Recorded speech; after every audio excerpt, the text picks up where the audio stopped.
very well paid to live in this nice house rent-free and not have to watch prisoners all the time, because they didn't use jail as a punishment for serious crime. You folks been to the Capitol yet? Mm-hmm. Yeah. Did they mention the usual punishments for serious crime? Mm-hmm. Branding the hand to show you've received benefit of clergy for a lesser felony, or hanging. Yeah, but not jail. That's cruel and inhumane to put people in jail for years and years. We don't do that. We're English. So we believe in swift, merciful punishment, like hanging or branding. So 4 times a year, this jail would empty out. About every 2 to 4 months, we'd have a quarterly session of the court with the general court there. It was the only court trying free persons for felonies, so the prisoners would be brought here from all over Virginia. But if they're found guilty, they either hang them or brand them, and that's it. So you have an empty jail immediately after a court session. And it might stay empty for a while. By the next court session, of course, it's probably going to be almost full again, but then it's going to empty out again. So the jailer doesn't have to watch prisoners all the time. He actually has time to keep doing whatever he was doing for a living before. And every man the governor appointed jailer was already established in some other trade or occupation, such as tavern keeper, goldsmith, watchmaker. In 1771, Peter Pelham, a music teacher and organist at Burton Parish Church, was appointed jailer. And he continued to be organist at the church while he was jailer. Pelham was living here in 1774 with his wife, 5 of his children, and 3 slaves. So he had a large family, as most jailers did.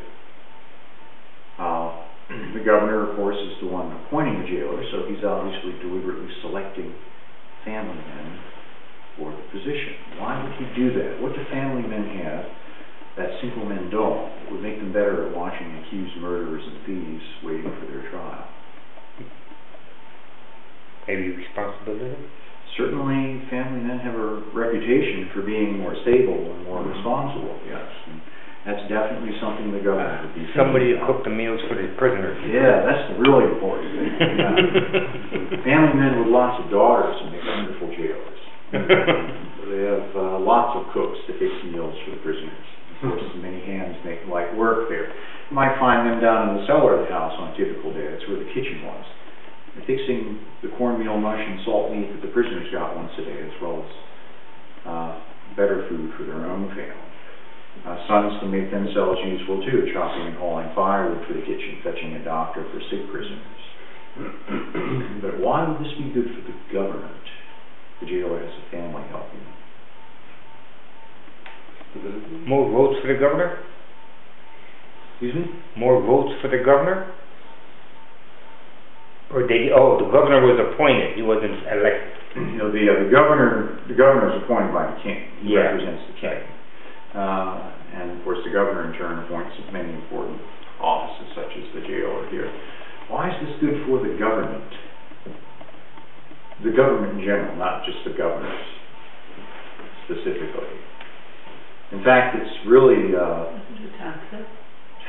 Yeah, it keeps the taxes down because they don't have to pay for the extra help they're getting from the jailer's family. It's cheaper that way. They like their government cheap in America.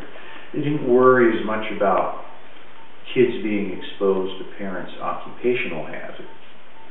However, they did take a few common sense precautions to make it easier and safer. I'm going to show you some of those in the debtor cell. That's the first actual cell. You'll see. If you haven't already, have a